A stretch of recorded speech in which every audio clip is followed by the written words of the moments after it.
Hello guys, ഒരു കാര്യം പറയട്ടെ. ഇറാൻ വലിയൊരു ഭീഷണി മുഴക്കിയിരിക്കുകയാണ്. ഭീഷണി മുഴക്കിയിട്ട് ഏകദേശം 2-3 ദിവസമായി.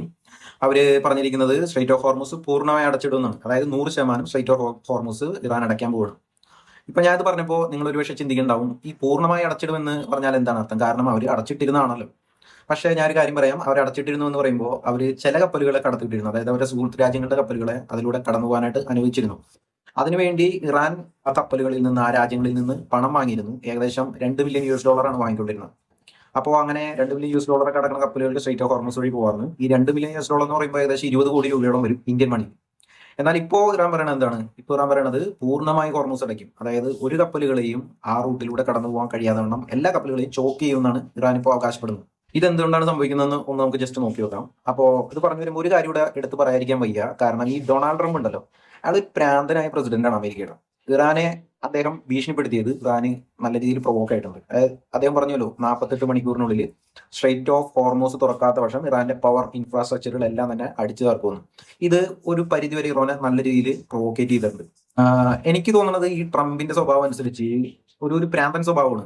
അതുകൊണ്ടാണ് അദ്ദേഹത്തിന് പലപ്പോഴും തിരിച്ചടി കിട്ടുന്നത്. ഞാൻ ട്രംപിന്റെ സ്വഭാവത്തെക്കുറിച്ച് ഒരു ചെറിയ ഉദാഹരണം പറയാം. ഈ ട്രംപിന് ആരോടെങ്കിലും ഒരു ശത്രുത തോന്നിയാല് ആ ശത്രുക്കളുമായിട്ട് പിന്നീട് ഒത്തുപോകില്ല. ആൾക്ക് ചില പിടിവാശികളുണ്ട്. അത് കിട്ടണവരെയും അദ്ദേഹം അലമ്പുണ്ടായിക്കൊണ്ടിരിക്കും. പക്ഷെ അത് നമുക്ക് മനസ്സിലാക്കാം. പക്ഷെ അദ്ദേഹം എന്തിനാണ് ഈ സുഹൃത്ത് രാജ്യങ്ങളോട് പോലും അലമ്പുണ്ടാക്കാൻ പോകുന്നത്? കുറച്ചു ദിവസം മുമ്പ് നാറ്റോ രാജ്യങ്ങളോട് അദ്ദേഹം സഹായം ചോദിച്ചിരുന്നു. ആദ്യം അവർ സഹായിക്കാൻ ഇല്ലെങ്കിലും പിന്നീട് അവർ പറഞ്ഞു, ഓക്കെ, ഞങ്ങളിപ്പോ സഹായിക്കാനായിട്ട് തയ്യാറാണ്.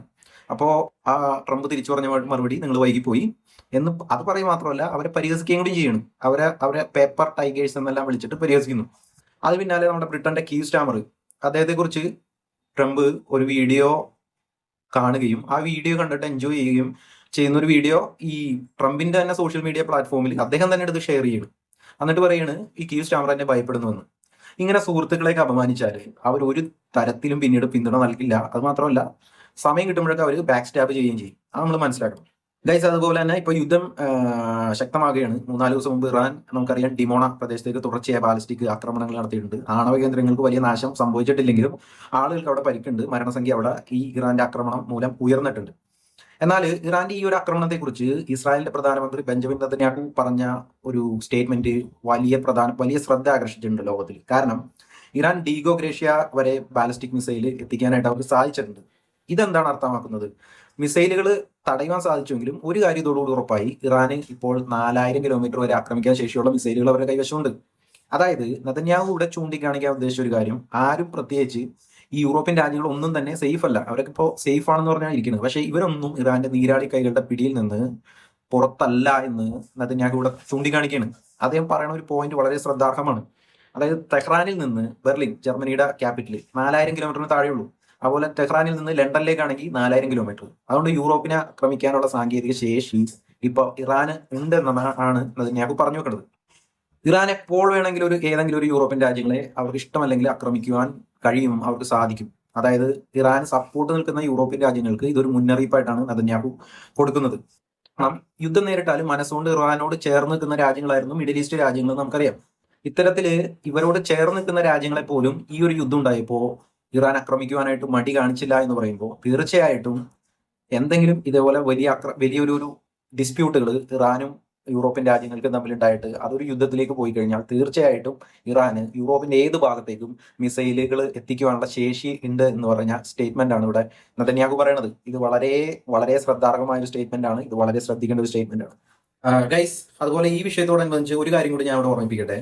പലരും ഇസ്രായേൽ ജയിച്ചുവെന്നും അമേരിക്ക ജയിച്ചുവെന്നും അതുപോലെ ഇറാൻ ഈ യുദ്ധത്തിൽ ജയിച്ചുവെന്നും എല്ലാം സോഷ്യൽ മീഡിയ ഹാൻഡിലുകളിലൂടെ അവകാശപ്പെടുന്നുണ്ട്. എന്നാൽ ഈ വിഷയത്തെ സംബന്ധിച്ച് എനിക്ക് പറയാനുള്ളത്, നിങ്ങൾ കാണുന്ന പോലെയല്ല ഓരോ രാജ്യം അവരുടെ ജയത്തെ കാണുന്നത്. കാരണം ജയം എന്ന് പറയുമ്പോൾ ഓരോ രാജ്യങ്ങൾക്കും ഓരോ ടാർഗറ്റുകളാണ്. അതുകൊണ്ട് ജയത്തിന്റെ അർത്ഥം ഓരോ രാജ്യങ്ങൾക്കും ഡിഫറെന്റ് ആണ്. നിങ്ങൾ നോക്കി നോക്കുക, ഇസ്രായേലിന്റെ ലക്ഷ്യം എന്താണ്? ഇസ്രായേലിന് ഇറാനിൽ റെജീം മാറ്റം കൊണ്ടുവരിക, അതൊന്നാമത്തെ ലക്ഷ്യം. രണ്ടാമതൊരു അവിടെ ഒരു സെക്യുലർ സർക്കാരിനെ കൊണ്ടുവരിക. പിന്നെ മൂന്നാമത് പറയുമ്പോൾ ഇസ്രായേലിന് ഭീഷണി ഇല്ലാത്ത ഒരു രാജ്യമായി ഇറാൻ ഭാവിയിൽ മാറുക. ഇതാണ് ഇസ്രായേലിന്റെ ലക്ഷ്യം. അതുപോലെ അമേരിക്കയുടെ ലക്ഷ്യം നോക്കി നോക്കുക. അമേരിക്ക പലതവണയും ഈ ട്രംപ് ആയിരുന്ന നിലപാട് മാറ്റുന്നുണ്ട്. ചിലപ്പോൾ അവർ പറയും ന്യൂക്ലിയർ പ്രോഗ്രാം നശിപ്പിക്കലാണെന്ന് പറയും. ചിലപ്പോൾ പറയും മിസൈൽ പ്രോഗ്രാം എന്നേക്കുമായിട്ട് നിർത്തലാണെന്ന് പറയും. ഇപ്പൊ പറഞ്ഞുകൊണ്ടിരിക്കുന്നത് സ്ട്രൈറ്റ് ഓഫ് ഹോർമൂസ് പിടിച്ചെടുക്കണമെന്നാണ്. ഇങ്ങനെയാണ് അമേരിക്കയുടെ ലക്ഷ്യങ്ങൾ പോകുന്നത്. ഇറാന്റെ ലക്ഷ്യമാണെങ്കിലോ, അതായത് അവരുടെ ലക്ഷ്യം ജയം എന്ന് പറയുമ്പോൾ എതിരാളികളെ അവർക്ക് പൂർണ്ണമായി സാമ്പത്തികമായി വേദനിപ്പിക്കാൻ സാധിക്കണം. അതുപോലെ എണ്ണവില ബാരലിന് $200 എത്തിച്ചിട്ട് ആഗോള സമ്മർദ്ദം കൂട്ടണം. ഇതാണ് അവരുടെ ലക്ഷ്യം എന്ന് പറയുന്നത്.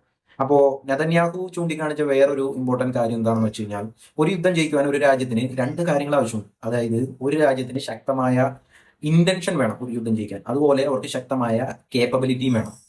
ഇറാനിന് ഇന്നത്തെ സിറ്റുവേഷൻ അനുസരിച്ച് അവർക്ക് ഇന്റൻഷൻ ഉണ്ടെങ്കിലും കേപ്പബിലിറ്റി ഇല്ല. ഇറാൻ ഇസ്രായേലിനെ ആക്രമിക്കണമെന്നുണ്ടെങ്കിൽ ഇന്റന്റ് പ്ലസ് കാപ്പബിലിറ്റിയുടെ ആവശ്യമുണ്ട്. അതുപോലെ ഇറാന് അമേരിക്കയെ ആക്രമിക്കുവാനോ ഉള്ള ഇന്റന്റ് ഉണ്ട്, പക്ഷെ കേപ്പബിലിറ്റി ഇല്ല. ഇന്ന് കേപ്പബിലിറ്റി ഇല്ലാത്തത് കൊണ്ടാണ് അമേരിക്ക സുരക്ഷിതം. കേപ്പബിലിറ്റി കിട്ടിയാൽ അവർ നേരിട്ട് ആക്രമിക്കും. ഇതാണ് നെതന്യാഹു ലോകത്തോട് പറയാൻ ഉദ്ദേശിക്കുന്ന ഒരു കാര്യം. ഇനി നോക്കിയാൽ ഈ യുദ്ധത്തിൽ ആർക്കാണ് ജയമുള്ളത്? ഈ ഒരു ചോദ്യത്തിന് ഒരു ഉത്തരം ശരിക്കും പറഞ്ഞു കഴിഞ്ഞാൽ ഇല്ല എന്ന് നമ്മൾ വിചാരിക്കുന്നു. കാരണം അമേരിക്കയെ സംബന്ധിച്ച് അമേരിക്കയുടെ ടാർഗറ്റ് വേറെയാണ്. അതുകൊണ്ട് അവരുടെ ജയത്തിന്റെ ടാർഗറ്റ് വേറെ. ഇസ്രായേലിന്റെ ജയം എന്ന് പറയുമ്പോൾ അവരുടെ ടാർഗറ്റ് വേറെ. അതുപോലെ ഇറാന്റെ ജയം എന്ന് പറഞ്ഞാലും അവരുടെ ടാർഗറ്റും വേറെ. അതുകൊണ്ട് ഒരു രാജ്യവും ഈ യുദ്ധത്തിൽ ജയിക്കില്ല എന്നുള്ള കാര്യത്തിൽ ഉറപ്പാണ്. പക്ഷെ അവരുടെ ടാർഗറ്റുകൾ അച്ചീവ് ചെയ്ത് കഴിഞ്ഞാൽ നമ്മൾ പുറമേ നിന്ന് കാണുന്ന പോലെയല്ല, അവരെ സംബന്ധിച്ച് അവർ ആ യുദ്ധം ജയിച്ച പോലെയാണ് കണക്കാക്കപ്പെടുന്നത്. അപ്പൊ ഗൈസ്, എന്തായാലും ഞാൻ ഇന്ന് പറയാൻ ഉദ്ദേശിച്ചത് ഈ നെതന്യാഹുവിന്റെ കാര്യമാണ്. നെതന്യാഹു പറഞ്ഞ സ്റ്റേറ്റ്മെന്റ് വളരെ ഇമ്പോർട്ടന്റ് ആണ്. അതായത് ഇറാന്റെ കയ്യിൽ ആക്രമിക്കാനുള്ള ശേഷിയുണ്ട്. അവർക്ക് ഇപ്പൊ അമേരിക്കയിലേക്ക് മിസൈൽ എത്തിക്കാനുള്ള ശേഷി ഉണ്ടോ ഇല്ലയെന്ന് അറിയില്ല. പക്ഷെ 4000 കിലോമീറ്റർ മിസൈൽ അവർ ഓൾറെഡി പ്രയോഗിച്ചു കഴിഞ്ഞു. അതിന് വേണമെങ്കിൽ 6000 കിലോമീറ്റർ ആകും, 8000 കിലോമീറ്റർ ആകും, അതുപോലെ 12000 കിലോമീറ്റർ അവർ ശേഷി കൂട്ടിക്കൊണ്ടിരിക്കും. അപ്പോൾ ഈ ഒരു കാര്യമാണ് നെതന്യാഹു പറയാനായിട്ട് ഉദ്ദേശിച്ചത്. അപ്പോൾ ഗൈസ്, ഞാൻ എന്തായാലും വീഡിയോ ഇവിടെ വെച്ച് വൈൻഡപ്പ് ചെയ്യാണ്. അപ്പോൾ എനിക്കിവിടെ പറയാനുള്ളത്, നിങ്ങൾ ഈ ചാനൽ ഇതുവരെ സബ്സ്ക്രൈബ് ചെയ്തിട്ടില്ലെങ്കിൽ തീർച്ചയായിട്ടും ചാനൽ സബ്സ്ക്രൈബ് ചെയ്യാനായിട്ട് മറക്കരുത്. അപ്പോൾ നമുക്ക് അടുത്തൊരു പുതിയ വീഡിയോ ആയിട്ട് വീണ്ടും കാണാം. അതുവരേക്കും ഞാൻ സൈൻ ഓഫ് ചെയ്യുന്നു. അപ്പോൾ എന്തായാലും എല്ലാ ദിവസവും വീഡിയോ ഇടാനായിട്ട് ഞാൻ ട്രൈ ചെയ്യുന്നുണ്ട്. നിങ്ങൾ എന്തായാലും ഈ വീഡിയോ പൂർണ്ണമായിട്ട് കാണാനായിട്ട് ശ്രമിക്കുക. അതുപോലെ ലൈക്ക് ചെയ്യാൻ ശ്രമിക്കുക. അപ്പോൾ നാളെ കാണുന്നവരെ സൈൻ ഓഫ്.